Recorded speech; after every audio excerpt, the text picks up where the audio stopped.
guys, how's it going? Today I want to give you a tour of how things are doing out here in the greenhouse. We are just completely full out here of really fun things growing. We'll also take a look in the studio. I've moved some of the seed trays out here, but I think I still have about 12 or 13 left in there because I just don't have space out here to move them yet. And it's a super windy day today. It's supposed to get even worse, so I hope the audio's okay. It kind of comes and goes. It'll whip the plastic around and then it'll die down for a minute. I did have to leave the blower on as well, which kind of makes a high-pitched noise. See, it's right there, and it blows air between two layers of plastic all the way to this spot in the greenhouse. It helps maintain heat levels big time during the winter, but if I have that off to eliminate the sound, the wind blows the plastic around even more because then it's all loose. So that's our audio situation for the day, but it is really nice in here. And you guys, we still have a night that's going to be in the 20s here, so I haven't moved some of the stuff that's tough enough to go outside. It's just been in here for so long that I don't really feel comfortable moving it out yet until we're above freezing. Like, I've got some raspberry plants that look gorgeous, that are super tough. They can handle our area, but it's just, I haven't started to harden them off yet. So I'll wait until probably next week. It looks like next week we hit like late spring all of a sudden. It's going to be in the 70s, I think it's supposed to be in the 70s, and the temperatures at night are supposed to be way higher. We also have a couple of oscillating fans, and then there are two fans back there and two right above me that I did turn off, and the heater's off just to eliminate that sound. We normally have all of those running, which just help with so many different things. The oscillating ones that are closer to like seedling level, like the top of the tables, are good to help strengthen up our seedlings. And then the ones up top, they help kind of move heat around a little bit. So at night, it just helps the heater not turn on quite as much. And they just help with general airflow. It's just a good thing in here to have going. Let's just start right here in the middle of the room because we've got a lot of fun seed activity going on right here. But we've got this spring container I put together just several weeks ago now, looking really pretty. There's a white calla lily. Look at how gorgeous that is. Little bit of hard water damage. It's just going to happen right here. I probably should have moved it somewhere else because I kind of overspray or overwater all of our seedlings here. But there's a pink begonia, a forever purple heuchera, a diamond snow euphorbia, and there's a saxifrage in there. There were some ranunculus, but they're spent at this point. On the ground here are the sweet peas we recently planted. Really good activity in those trays. Here's a close-up look. Some are a little bit slower, but coming, and there are some forming up some good leaves here. I'm especially excited about the old times right here. It's part of a tray, and then this whole tray. I gathered those seed from our own crop, so that's always very exciting to kind of perpetuate your own crop there, and they're the most fragrant. They have the best fragrance of any sweet pea I've ever grown. Up top here, lots of different things. We have a whole tray full of the Dalmatian peach foxglove. They're all looking really, really good. We've got the Chabot dianthus. These are mostly Chabot varieties. There's the Marie Chabot, the Chabot La France. There's sweet white dianthus right here. You can kind of see a difference in the leaf structure. We've got the orange sherbet and the sweet purple as well. We've got the double champagne hollyhocks right here. These were all started in a smaller tray, and then I split them up and repotted because I want to give half of them to my parents. There's halo apricot hollyhocks, the chestnut brown, there's golden yellow, which everything looked great except for this one tiny little seedling looks a little bit yellow, but it's forming a green leaf in the center, so we'll see what happens there. We have the apricot beauty foxglove. Now there are plants in every single cell, but there's a couple that are a little behind. The cafe cream foxglove, so this is a weird one. You can see that I've got a couple larger plants. That was from my first seeding of the crop. And then there's a whole bunch of little ones. Like, there's plants in every single cell. That's when I reseeded. One of the things I learned this year, and I've already shared this with you guys at some point this spring, but if you have pelleted seed, which is what the cafe cream foxgloves came as, you need to just buy the amount you need for that current year because the germination rate goes way down if you don't use it within that year. And I didn't really pay heed to that advice. It said it straight on, like when I was buying the seed, it said it there. And I've had the seed for this cafe cream as well as the candy onions for several years. And I used that seed this spring, and I just had such poor germination for both of them. So I had to reseed both of those crops a little bit later, you know, after I figured out how poor the germination rate was. So that's why we've got some that are ahead and some that are behind there. We've got another tray of foxglove. Now, I haven't watered anything yet today. These are a little bit on the dry side. We've got, what is this? Camelot lavender. We've also got a tag that Benjamin wrote here, Ben. We've got the Camelot Cream Foxglove right here. Look at how gorgeous these plants are. I'm so excited. Sugar Plum Foxglove. We've got our Mahogany Splendor Hibiscus right here. We just repotted. I had these in the 24 cell trays, so like this, but I had 2 per cell, so I needed to get them split apart. We've got more of the Lisianthus. These are the Arena Red. We've got Yarrow. This is the Summer Pastels. These are Rudbeckia, just the classic Black-Eyed Susans. More Mahogany Splendor Hibiscus. These are Orangium. So we've got Steel Blue right here and Blue Glitter right here. These are the Campanulas. These are the double mix Campanula. And then we have the Magic Fountain Cherry Blossom Delphinium. Kind of crummy germination on this one. I only had 25 seeds and 24 cells. So I only put 1 seed per cell, so you can kind of see what's going on here. Looks like I got 2 seeds in some of the cells, but I only have a handful, which is kind of a bummer, but that's okay. I already have delphiniums going out in the cut flower garden, and I meant to just add these to the mix. So we'll just add whatever we get, which we've got 1, 2, 3, 4, 5, 6, 7, 8, 9, 10, 11, 12, 13, 14 plants. 14 plants will be nice. It's a nice addition. Okay, I moved back around to the front side of the table because that's the way all the tags are facing. But we've got candy onions here. So again, this was another one of my pelleted seed mishaps. So I had to come in and reseed because just barely any of them came up of my first crop.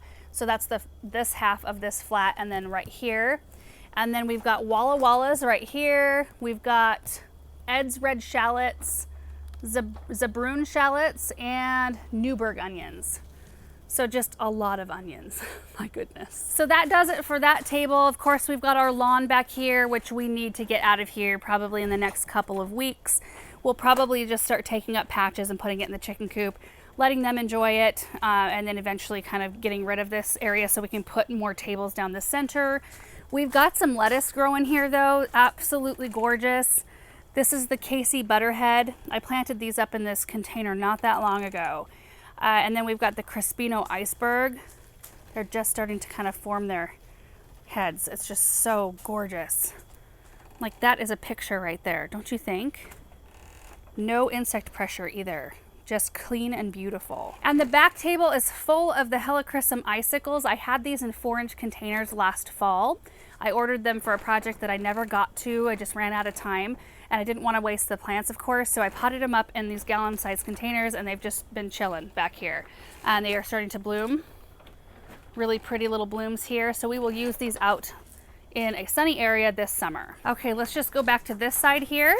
Oh, all of these things on the ground. See all of these flats? Those are all ranunculus and anemones. I just soaked all of what we had left in the root cellar yesterday and got them put into trays. So you really can't see anything. What we're gonna do is just get these started, get them rooted, and then they're gonna go straight out into the soil in the cut flower garden. I won't be potting these up into containers in here, but there's so many of them. I've got ranunculus and anemones just coming out of my ears. There are certain crops like those dahlias that once you plant them, if you were gonna dig them and store them and go to all that work, you know, it can be worth it, and you'll have just so many from year to year, because where you plant like one dahlia tuber, you might have 5, 6 the next season from that one tuber. Same with the ranunculus corms. There were some clumps where I'd get 8 corms from that one I planted last year, which is just, it's crazy. We're gonna have such a beautiful patch of them out there. But we also have the random ranunculus planted in with our, lemon. Guess why not? Isn't that a gorgeous color? So pretty. Now you guys, the story on these citrus, these are the ones that were up in the sun porch, and look at how much they're blooming right now. It smells so good. We've got our variegated lemon right here. We've got a fruit that's ready to pick, and I just picked a orange sized lemon right from in the center here. But I've got these 2 and a lime tree that actually went to live at Bethany's house for a little while. These had scale and spider mites so bad. We tend to struggle with that on citrus especially. They do better once we can put them outside for the summertime. Things indoors, inside as houseplants, or in even a greenhouse, they tend to be a little bit more tender and can succumb to the insect pressure a little bit easier. But I got fed up to the point where I just thought I just need to toss these plants because I'm done. I'm done with this spider mite issue because I feel like They're spreading to everything, and anything that's got spider mites here, if it doesn't resolve quickly, we got to get rid of it because we struggle with spider mites so badly. Anyway, Bethany took these home, and she said she kind of just like ignored them almost, and they completely defoliated. And maybe that's what they needed to have happen. They needed a complete attitude adjustment, and they came back beautifully. And she ended up saying, like, they're clean. I don't have space for these anymore. Do you want me to bring them back to the greenhouse? So I said, sure. And so anyway, they went to Bethany's like hospital, and she took care of them, and then she brought them back, which is great. And then on the table here, we've got our artichokes right there. We've got a candy corn vine, which got a little bit cold here in the back corner, I think. More lisianthus that were just potted up. And then we've got all of our geraniums here, which are looking really good. I need to get these separated because see how they're so close together? I'm thinking about moving these back to the Hartley and putting them on the center stand, that circular one, where I could spread them out a little bit more so they get, you know, ample light and air all the way around each one of these plants. But can you believe that these were just started from seed this winter, like in January, right? I mean, these plants are gorgeous. I had to keep my eye on this area in particular because see that little gap in the wall? That's where the cats get in, and they jump up onto the table right here, and I've seen them just plowing through all of these plants, just walking right over the top of them. I saw this little seedling was completely dug out of its container at one point, and I had to replant it. So anyway, I keep my eyes on those every single day. I check them actually every morning and then every night. We've got a whole flat of straw flowers right here. The raspberry rose, apricot peach, purple red, and vintage white. Those are gonna be gorgeous. That was a fairy garden earlier on. I actually took it apart and gave the little gourds to Ken's daughters. They love to do little fairy gardens, and I want to plant these things out in the landscape, so it worked out great. We've got our lavender topiary that my mom and I picked up. It is such a baby for water. I have to water every single day. I should probably put it in a bigger pot. You can see that, you know, I haven't watered yet today, and it's already starting to like droop a little bit. But the blooms are gorgeous. Look at those. We've got Grace Shell Pink Clarkia right here. Just thinned that flat out maybe a day or two ago. We've got some begonias that look like they're struggling a bit. I need to groom these up and get them outside. Get them outside in a pot once it warms up, and I think they'll be great. We've got our lettuce here, which has been such a fun experiment. Love the way that this has turned out. Cyclamen, I've used a few of these in projects. I'll probably be potting these up and putting these inside. Not the Hartley though, they need to be kept in a cooler spot. You can see what happens to our plants here in the greenhouse. I water with the hose and really just have to water everything from overhead so we get some hard water damage. Kumquat right here is putting on new growth. Look at that. Little fruit here. I was able to eat one of them, and then I gave one to my mom to try that was ripe, but you have to really wait till they are kind of squishy because you're meant to eat like the peel and all. So you want them to be good and ripe. There's another one right up in here. See that? So pretty. Then we've got some pincushion flowers. So this is the salmon rose. We've got Merlot red. This is the black knight. We've got columbine, the pink petticoat, which came up like half and half. I'll be able to thin these out and fill the rest of these cells up though. So in the end, I think I'll have a complete full tray. And then this is the other pink columbine that one of you guys sent me out the seeds of the double pink. Those came up super strong. Camelot white foxglove right there. We've got Echinacea purpurea, a complete tray right there, and see what I've done. I only had 4 of the green twister Echinacea come up, so those are here. And then the rest, when I thinned the purpurea tray, I just planted those in here. Same for this tray here. This was the Cheyenne Spirit or something, Echinacea. And I ended up putting all of the purpurea in here instead. So we still have full trays, which is great. Corn cockle. Kind of bad germination. I'm still waiting. I have seeds just popping like here and there. This one just came up yesterday, so I'm just gonna hold off on that and just give it some time. We've got a couple of the double champagne hollyhocks. I ran out of space over there. We've got white mignonette, elegant salmon clarkia, a few lisianthus, Twizzle coral penstemon right here. I seeded a full tray of the penstemon and only had a few of the Twizzle coral come up. None of the lovelies came up, which is weird. We've got some Gerbera daisies, bay laurel. There's a Knick-Knick. This is a perennial ground cover. I'll plant that outside once it's warm enough. We've got some celosia. Now this is one of the flats that was under the ballast that wasn't working properly. So I showed this to you in a recent video, how like they looked stretched and kind of weak. They were really thick, especially this section right here. So we got those thinned out. and they are starting to look a little bit more robust. So we'll see how that goes. Yellow sweet Spanish onions, those will be planted out next week. We've got some small evergreens. I like to just have some of those on hand for projects. We've got a white knight lobularia looking gorgeous, has been blooming like this since we picked it up like 2 months ago. There's a glacier ivy, some Ascot rainbow euphorbias, hebes, diamond snow euphorbia. There's dianthus back there, and right here, this is a super trooper magenta white. These are an annual in our area. I'm gonna be using them in containers. Right here we have Rosella hibiscus. These I started and actually had inside under a grow light, and just planted these out like 2 days ago, separated them and potted them up. And they're looking good. They've actually produced another leaf since I brought them out here, like in a day or two. Dusty Miller, this is the new look Dusty Miller, and check these out. There's the rest of them. I planted these up in a 24 count cell tray, and I was able to separate them into that many beautiful looking seedlings. Oh, I love it. Then we've got some of the Admire Spring Fling Mix violas, which I have plans for, as well as these little sweet yellow violas. Kangaroo Paw. Aren't those pretty? I have no experience with this plant, but when I saw them, I thought it would be a really fun one to try in a more drought tolerant situation grouping of plants. They aren't hardy in our area, but I think I could mix them in with some tender succulents and have them make kind of like outside in the summer and inside in the winter. And then we've got more of the Alpino Early Picotee Saxifrage, which are a hardy perennial ground cover. I'll be planting these out after it's warmed up a little bit. Acarus ogon, perennial grass, and a pink begonia. This corner has become kind of a collection of plants. We have fall gold raspberries right here, which I've been waiting to get my hands on for a couple of seasons. So when I found out the garden center had them, I went and picked them up. They were already leafed out a little bit when I got them, which I've had them for several, I don't know, 3-4 weeks now. So it was way too cold outside to put out a freshly leafed plant. So I brought them in here. Of course, they have kind of exploded with growth, so they'll be ready to roll as soon as it's warm enough to plant them outside. We have the little moon garden container. This is actually a non-draining container. It's been in here happily growing for the last several weeks. I had white hyacinths in there that bloomed. I got those dead-headed, but everything else looks really good. We've got a Chicago hardy fig, which these are hardy enough to be outside, but the timing was weird. When I was ready to move this out of the Hartley last fall, it was already way colder outside than it was inside the Hartley, and I didn't want to shock it. So I decided to bring it in here and get it on a different cycle. So of course it leafed out a lot earlier than it would outside, but I'm hoping that this next summer we'll put it out once it's warm enough, and then I'll leave it outside and then try to winter it over this next year outside so it's more on a normal schedule. We have the Sempervivum container. Oh, I think this is just so pretty. I've just really enjoyed looking at this. Every time I walk by, it's so pretty.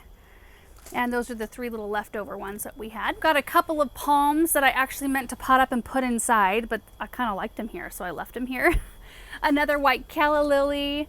These were not in bloom when I bought them. I just bought them because I loved the shape of the plant and I liked the weight of the leaves, just really bold texture. We've got some campanulas, the birch hybrid, which came from our recent ground cover kind of shopping trip. Again, once we have a little bit of warm up and the temperatures are above freezing, I'll put these out. A little hebe in a container, and then check out the olive. I recently cut this whole thing back hard because the back half of the plant died. The door flung open of the greenhouse, and this was positioned right here. That door flung open and it just shocked the back part of the plant. It was growing pretty wild too, so I thought, well, now's the time. Since it's kind of half dead, we'll cut it way back and see what happens, and it's pushed so much new growth. I'm so proud of this plant and its efforts. We also have, you know, the Iron Man mask, just in case you should need one out here, and then some bubbles for entertainment. And these are the fertilizers we use. I've got the organic for our edibles in here, like the lettuce, and the edible, like the onions and things that we're growing to eat. And then I use the Proven Winners water soluble on all of our ornamentals. And then this is basically all I need out here. I've got like a humidity dome, so fancy. I don't need this. I hate these kind of water things. I don't know why that's out here. I've got scissors, a pair of Felcos, markers, and plant tags. I actually save the ones that are blank on one side, and I'll just scratch that out and use this side. I've got a paintbrush to wipe soil off of our potting table, little tongs to get my seedlings out of the seed trays. that sort of thing. That's extra important though. Okay, for the east wall here, starting on the ground, these are the collection of perennials and ground covers I recently picked up at the garden center. There's a lot of steppables, a lot of thyme, a couple of mints we'll put in containers, some beautiful blooming Veronica ground cover. Look at that. Oh my gosh, that's so pretty. Some lamb's ear. Over in this corner, I've got some chicken weed I need to pull. I actually saw that it was starting to grow, and it's much easier once it kind of grows and forms roots together, and then it comes up in like a large clump like that. I just tried that out this morning to see how it would come up. Much easier to pull it when it gets bigger. We'll give that to the chickens. I was storing the chicken wheat bag right here when we were growing fodder for the chickens this winter, and some of it spilled out.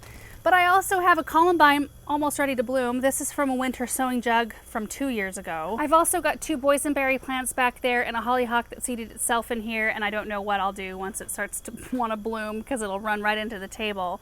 But it's so big and healthy, I don't know, maybe I can try to dig it up and plant it somewhere. Up on the table we have some perennials and shrubs here. This is a Hebe buxifolia.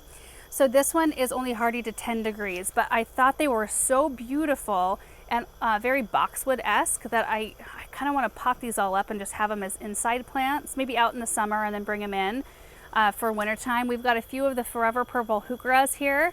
I ordered a few plants just to have on hand for some early spring containers. Like these are the lime marmalade heucheras. We've got some hellebores there, some English daisies, which are perennial, as are the heucheras and hellebores. We'll plant those out as soon as it warms up. Seed trays, we've got the Sunny Ball feverfew. I only had a few seeds left of that one, so we've got just a few plants there. This whole tray is the White Stars feverfew. Don't those look great? These were just moved from inside. We've got Rudbeckia, so the Sahara variety here. This is the Cherry Brandy. We've got Gloriosa Daisy, Orange Fudge, and Prairie Sun. These are the ranunculus that we pre-sprouted, potted up, and grew on. I planted a bunch of them up in the Hartley cold frames, but we were left with these, which were all labeled white. And they are not. I think they're all red. You guys know I don't put a lot of red flowers out in my flower beds, but I love having that color for cutting purposes. So I might toss all of these into one of our raised beds, or I might put them out in the cut flower garden. Either way, they'll probably be planted out next week. We have our honeywort right here, which were started in smaller containers, and they got so tall and leggy that I replanted them and buried them as far down in these forage containers as I could. And they're much stockier now. We've got the Sibella Carmine or Carmine Silene right here, looking really good. Never grown that before, so that'll be interesting. We've got the Nicotiana, which just started to pop. I think every cell has a plant. I just took the humidity dome off yesterday. And then all of these right here, these are all in the paper pots, which you can see how well they're holding up so far. And I don't use humidity domes on any of these because they don't come with them. And I didn't really find it necessary. It kind of makes me wonder like how necessary it would be to use humidity domes on everything.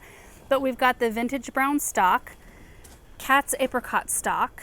What is this one? I need to thin this tray right here. This is the Quartet Rainbow stock.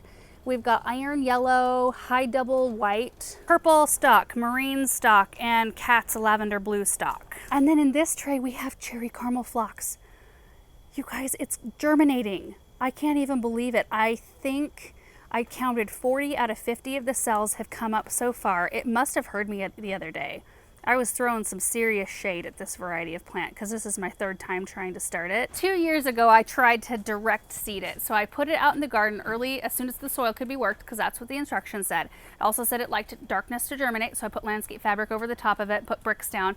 The wind was crazy that spring, crazy. It blew that landscape fabric everywhere, even though I had bricks all over to keep it down. So then, you know, it was buried a little bit under the soil. So I made sure to try to keep it wet. It was just a total loss. Most of our spring crops out there were that year. And so last year I thought, well, I'm not going to risk it planting it straight out that early because of our wind. So I started it in trays and not a single one came up. And so after seeing everything around it come up and nothing happening in this tray, I thought, well, here we go again. It's not going to germinate. So then I was talking bad about it and it started to germinate. So awesome. I'm excited. Right next to that, we have that edible chrysanthemum. And then we've got the crackerjack marigold, which I think every single cell, this one took a little bit longer, which is weird because I've got the white swan came up beautifully and fast. Crackerjack just took a little bit longer. We've got a couple of lavender plants and a mountain mint, so I need to cut these back. Well, the lavender is already starting to throw up some flower stalks. We've got our pomegranates, which I potted these was it this winter sometime. They completely defoliated. 100% of the leaves fell off of these plants right after I was done potting them. And so I just kind of kept them moist and just held my breath and check them out. I mean, they're full of leaves. They're full of flower buds. I'm so excited about these and how well they've done. Right in front of those, we have the Sweet Annie Artemisia and the floss flower, which I think almost every cell is up. I noticed that this one was really dry this morning. I must have missed that yesterday. Probably won't have a seed coming up in that one. That's okay. Our Lemon Beauty Lonicera box honeysuckle topiary project is going really well. I just came along. You can see a bunch of clippings because they're just growing like crazy, which is great. So I took these this winter. I had them from last fall. They were wild in little 4-inch containers, and I decided to pot them up and try to train them as topiaries. So, you know, I selected a strong branch, staked it up. You can see the stakes on some of them, and just pruned them. And some of them were really, you know, sparse right in here. And, you know, by keeping them pruned down, they would start to thicken up, which they are starting to do, which is so exciting. Need to come along and kind of clean up the stalks a little bit to encourage the most amount of growth here and here. So some of them we have in double topiaries. This one right here is a double topiary, but I wanted to keep this in more of a triangle shape. I've got one wild one. I just wanted to see what would happen. It's looking a little bit weaker than the others, but still doing it. And then some didn't really have a really strong central branch, so I just wanted to keep those in sphere form. So we'll keep those hopefully in nice tight balls. Then we've got our figs that we recently rooted, and they're looking really good. Look at these. So they rooted, we potted them up. This is the only one that did not have roots yet, so we're just gonna give it a few more, probably a couple more weeks, see what happens. We've got a Bergarten sage here. This is the blackberry that one of you guys gave me at the Seattle Garden Show. And then we've got some Rudbeckia here that we had last year in 4-inch containers. Hey, you two, quit your fighting. My goodness. I could hear some ruckus behind me. Anyway, we've got some Rudbeckia, which we had from last season. I potted them up in bigger containers. Struggled with aphids a little bit on those. We sprayed them a couple times with the horticultural oil. I can't wait to get these planted out. I think they're gonna really like to be out of here. These are the Monkshood and the Lily of the Valley that we potted up.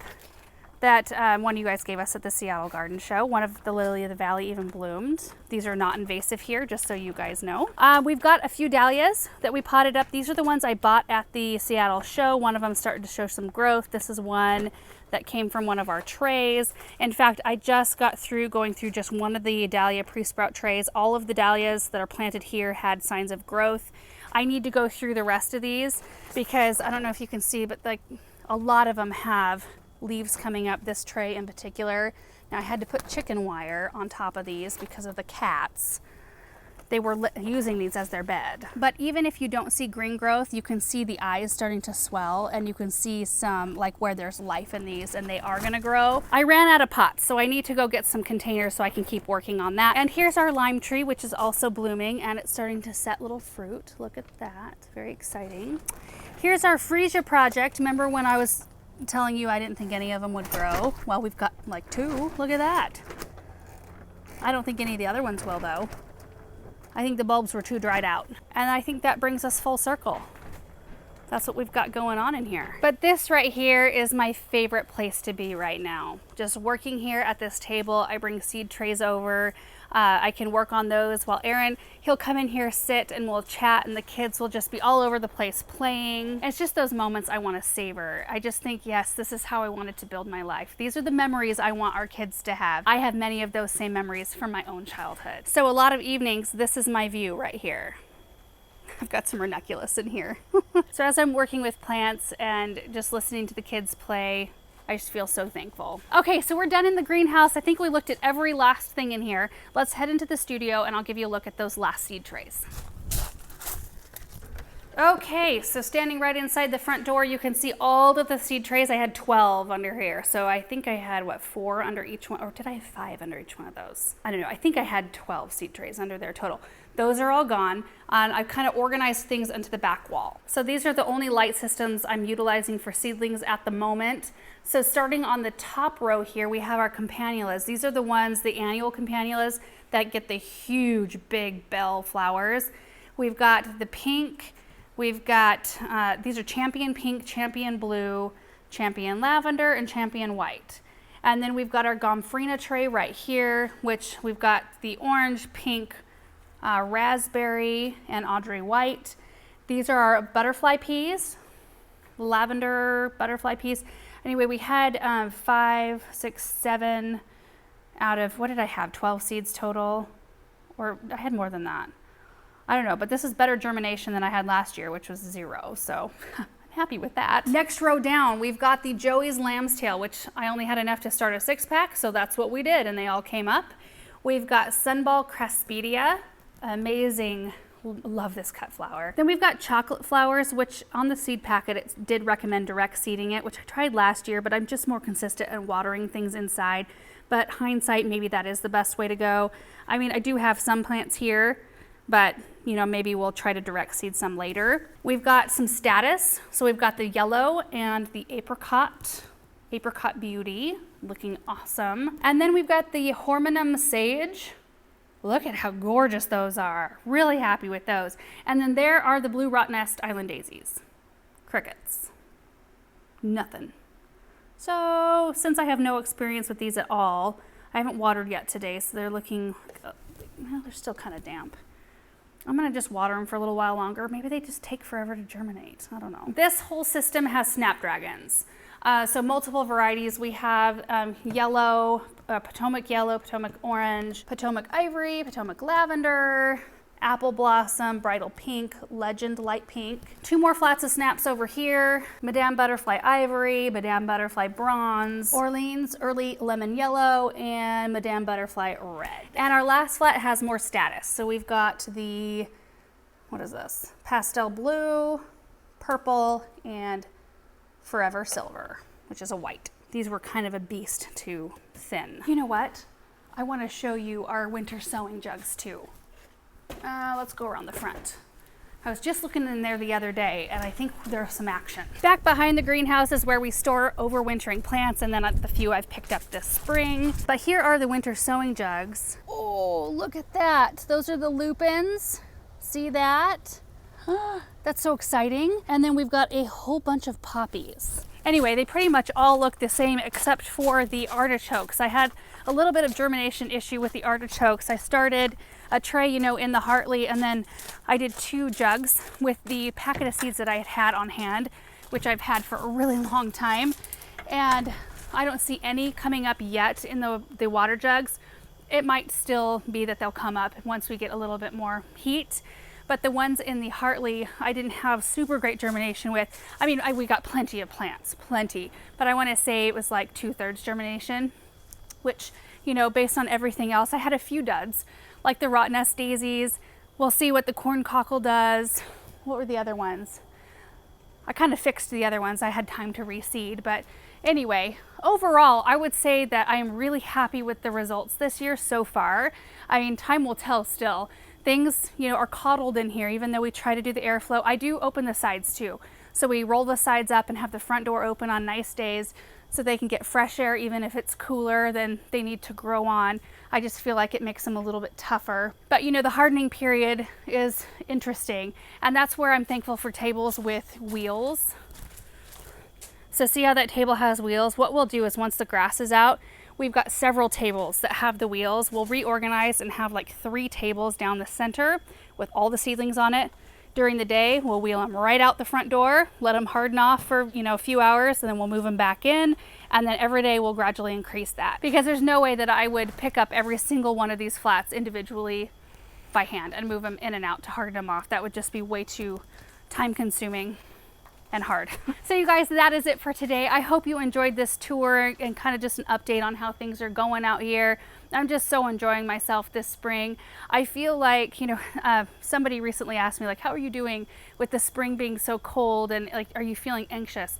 I am not at all. I feel like this spring has given me license to relax a little bit more and enjoy the process a little bit more. I mean, soon enough it will heat up and things will get really, really busy outside. So I think, and I know that, and so I think I'm extra enjoying the moments where I have time to separate seedlings and have time to do some of those things that I normally struggle to find time to do when we have such early springs like normal. Usually we warm up in February and we're kind of just going from February until hard frost the next fall. Anyway, all that said, thank you so much for spending time with me out here in the greenhouse today. I hope you enjoyed it. I hope that you're having a fantastic spring, and we'll see you in the next video. Bye.